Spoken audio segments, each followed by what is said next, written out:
Hi, this is the lecture for Math 980, section 2.3, and what we're going to talk about are exponents and the rules of exponents.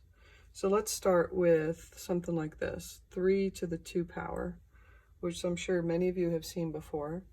The 3 is what we would call the base, because it is being raised to a power, and we call the power an exponent.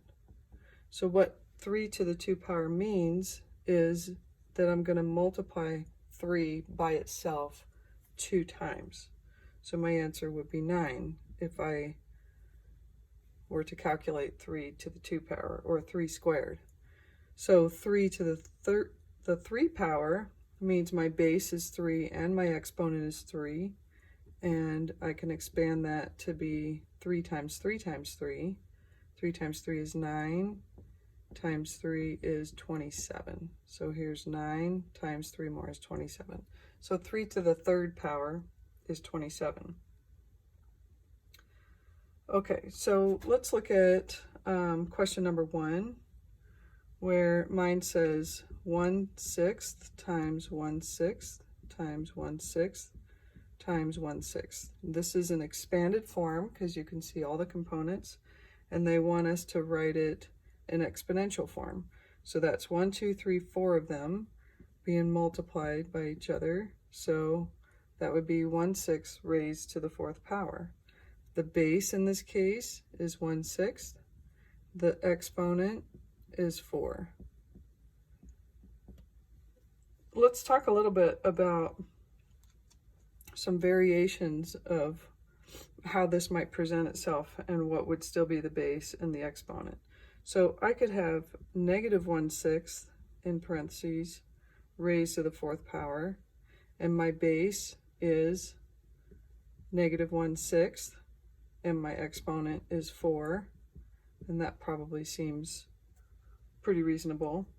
But I could also do negative outside of the exponent 1/6 to the 4th power, and this is where it gets a little bit tricky. So my base in this case is just the 1/6, not the negative. The negative is not affected by the power. The power only affects what it directly follows. So it directly follows this set of parentheses. So therefore it's only affecting what's inside the parentheses. So my exponent is still 4. So notice here, the base was the entire negative 1/6 because the exponent was affecting everything inside the parentheses. Let's look at something like 3x squared. So in this case, the base is only what the exponent is directly following. So it's only the x, and the exponent is the 2. So what is this 3? And we'll talk about that in the next section. That is called the coefficient. It is not being affected by the exponent. So something I want you to try on your calculator to see what a difference this makes is, if I have negative 2 to the 4th power, my entire base is what's in the parentheses, so that's negative 2 times negative 2 times negative 2 times negative 2, versus negative outside of the parentheses, 2 to the 4th power. So 2 to the 4th power, only the 2 is being affected. So let's see what happens on the calculator. And you could type it in just the way that I have it there. So I don't know if you can see my screen, but I'm going to type parentheses, negative 2, close parentheses, raised, this little caret brings me to my exponent, raised to the 4th power equals, and I get 16. So can you see that on my screen? As opposed to this, which is negative parentheses 2, close parentheses, raised to the 4th power, notice I get negative 16. So there is a difference in the way you plug it into your calculator.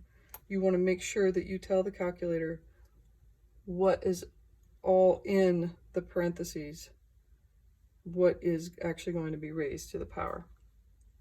Okay, so what I want to do then is I want to go through the rules of exponents. I have uploaded a paper that has the rules of exponents, which is right near where you clicked to watch this video, and that way you can print it out and have it with you as you're doing your homework. So rule number 1 is x to the a, x to the b equals x to the a plus b. So what this means is if my bases are the same and I'm multiplying them, I end up just adding my exponents. So let's talk about why this is like this. So if I had x squared, we know that that means x times x. I'm expanding it. So the 2 power, I'm going to multiply it by itself twice. If I had x to the 3rd power, I would have x times x times x. So if I have x squared times x to the 3rd, and I wrote it in expanded form, my first one was x times x, my second one was x times x times x, and they're being multiplied. So if I now write this in exponential form, it would be x to the 1, 2, 3, 4, 5, x to the 5th. So we conclude that all I had to do was add the 2 plus 3, and that's what that rule tells us. So when I'm multiplying the same base, I add the exponents to get my final answer. So let's look at question number 4 from the homework. And number 4 says simplify y squared times y to the 8th times y to the 3rd. So based off rule 1, I could just add 2 plus 8 plus 3, which is 13. So my answer is y to the 13th. And, you know, if you ever forget or you're just not sure if that works out, then expand these. Write y times y, and then write y times y times y times y times y times y times y times y. So 8 of those, and then 3 of those. Add them all together. You would have 13 of them. Let's look at question number 5 on the homework. Mine says, parentheses, -7 x to the 4th times 2x to the 5th. Okay, so the only bases here are the x's. X is being raised to the 4th, x is being raised to the 5th. These two numbers out front, which we call coefficients, can just be multiplied together. So -7 times 2 is -14. And then if I deal with the x to the 4th times x to the 5th, because the bases are the same, I would simply add the exponents. So there's my answer. All right, let's go to rule number 2 for exponents. Rule number 2 says x to the a over x to the b equals x to the a minus b. So if I'm dividing the same base, then I would subtract the exponents. Why is that so? Let's say I had x to the 3 divided by x to the 2. Well, I know that if I expand this, I get x times x times x. If I expand this, I get x times x. Anything divided by itself is 1, so that's 1, that's 1. I'm left with a single x times 1, which is just x. So if I have a single x, I could write it as an exponential form and put that 1 up there. I don't need to, but I want to put it up there just to show what happened. Well, that was the same thing as doing 3 minus 2. So I could have done x to the 3 minus 2, which would have given me the 1. I'd like to jump to problem number 10 to illustrate this rule. So problem number 10 says 4y to the 8th divided by 2y to the 6th. So the only bases here are the y's, because they are the ones that are raised to the exponents. The coefficients are not. So I can go 4 divided by 2, which is simply 2. Y to the 8th over y to the 6th is 8 minus 6, so that's y to the 2. And if you weren't sure, you could write out 8 y's, 6 y's, cancel. How many cancels? 6 of them. I'm left with 2. Where are they? In the top. So that would be y squared. All right, so let's look at rule number 3.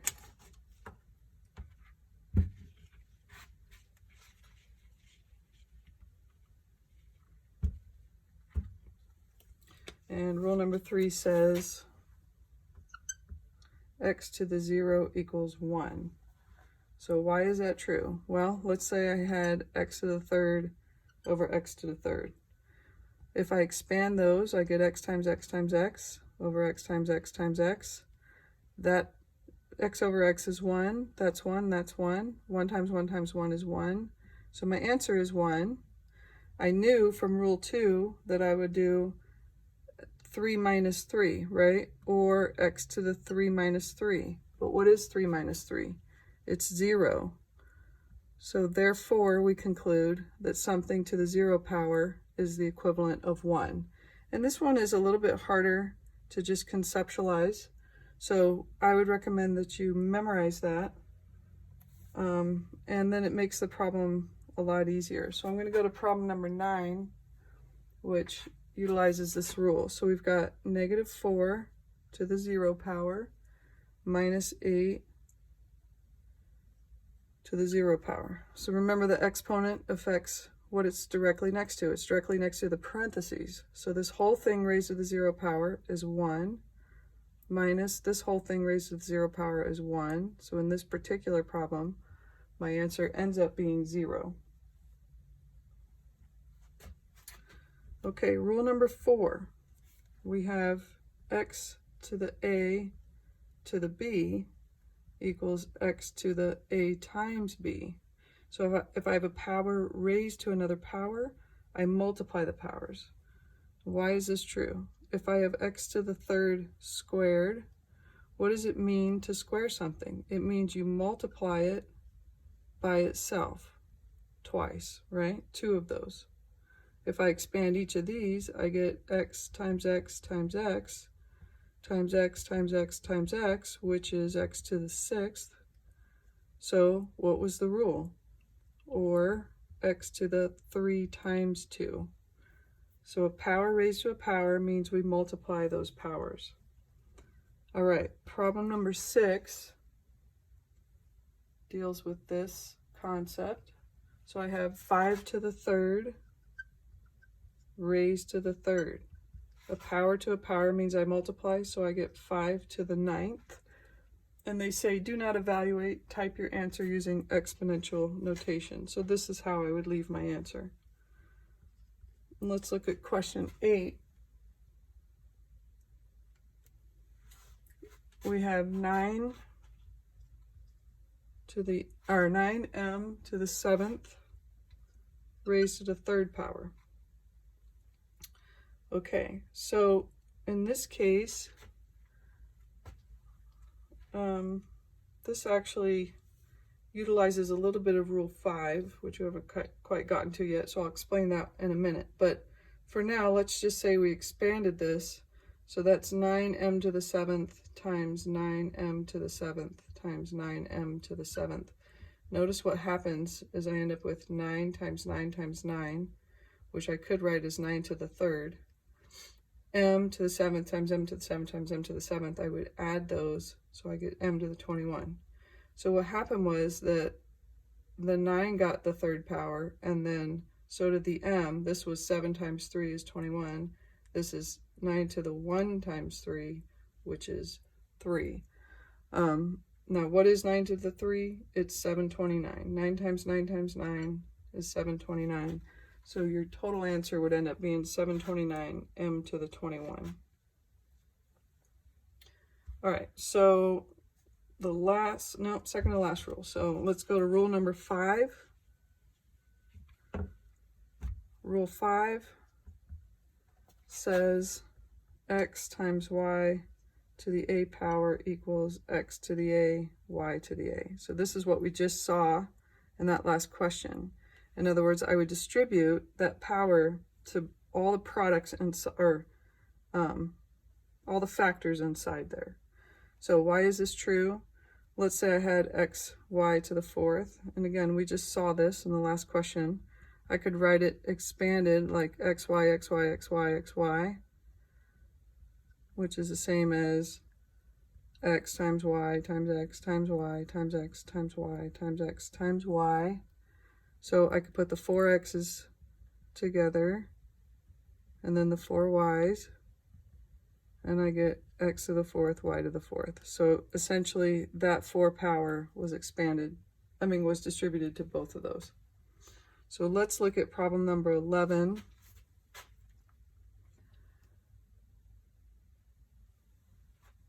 Which has 6z to the 9th times 6z to the 3rd.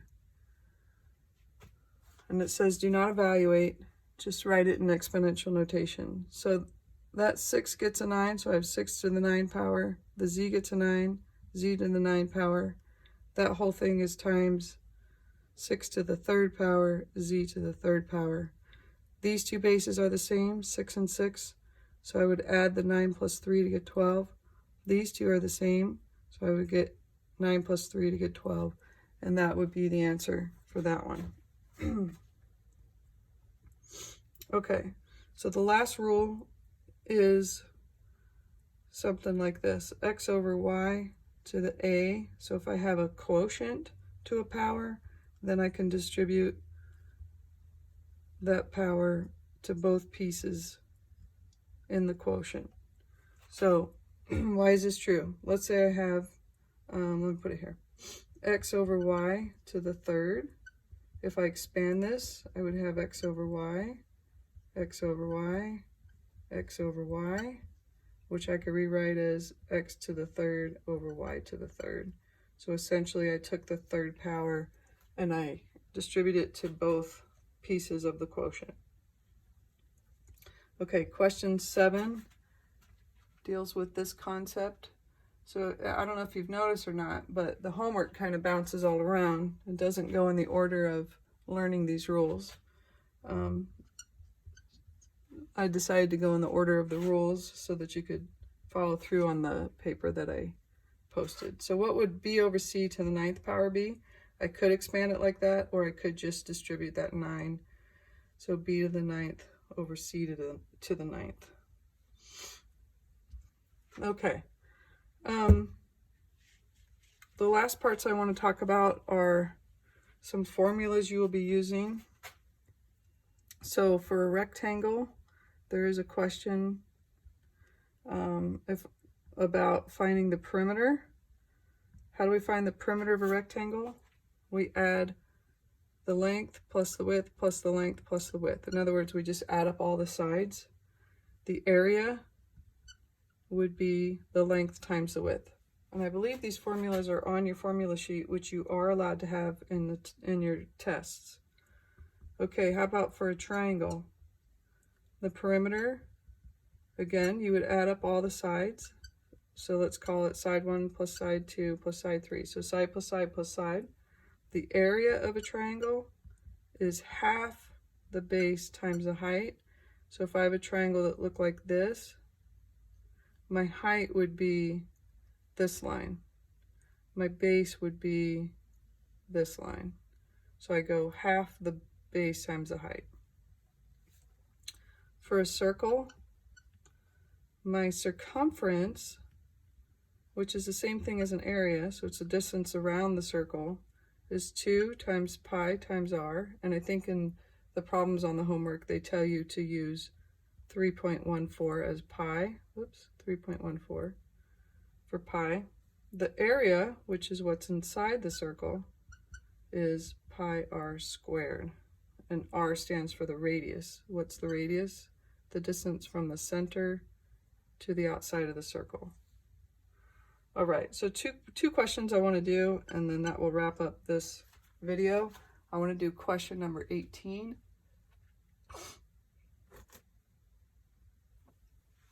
So question 18 says, find the volume and surface area of a sphere of radius 8 inches. Use pi equals 3.14. The volume of a sphere of radius r is, so the volume they give you is 4/3 times pi. Well, they write it as 4/3 pi r cubed. So volume is what would be inside a sphere. So if you were to fill this sphere up with water, that a quantity of water would be the volume. Okay, so this is what I recommend. I recommend that you write it like this: 4/3. They want pi to be 3.14. The radius for me is 8. You'll have to see what yours says. To the third power. You could type it in the calculator just like that. 4 fraction 3, parenthesis, 3.14, close parenthesis, parenthesis 8, close parenthesis, raised to the third power, and you'll get your answer. And mine, after I rounded to the nearest tenth, was 2143.6.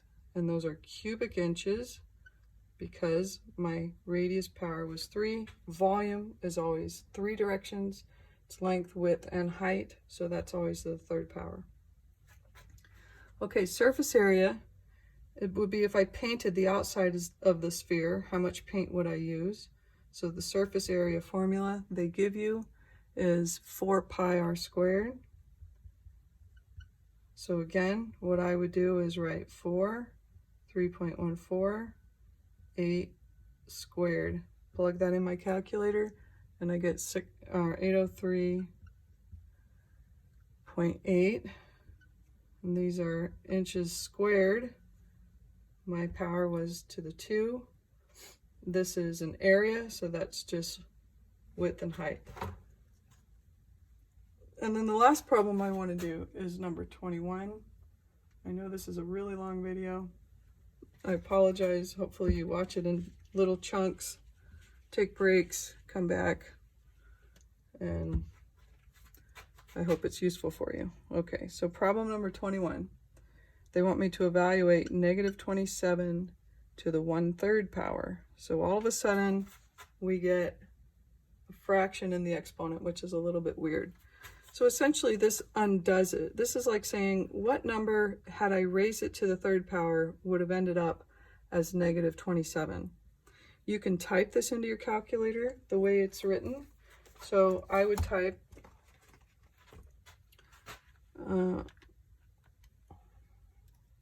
parentheses, -27, parentheses, raised to the. Now, I make it a habit of, if I have more than one thing to type in the power, put it in parentheses. So 1 divided by 3. I wouldn't recommend putting the 1/3 in as a fraction. Some calculators will take it, but I don't think this one does. So enter, and I get an answer of -3. So I just wanted to show you how to use your calculator to solve that. This is just a little expansion on your knowledge of what we did today. I think there's only 1 or 2 questions that are similar to that.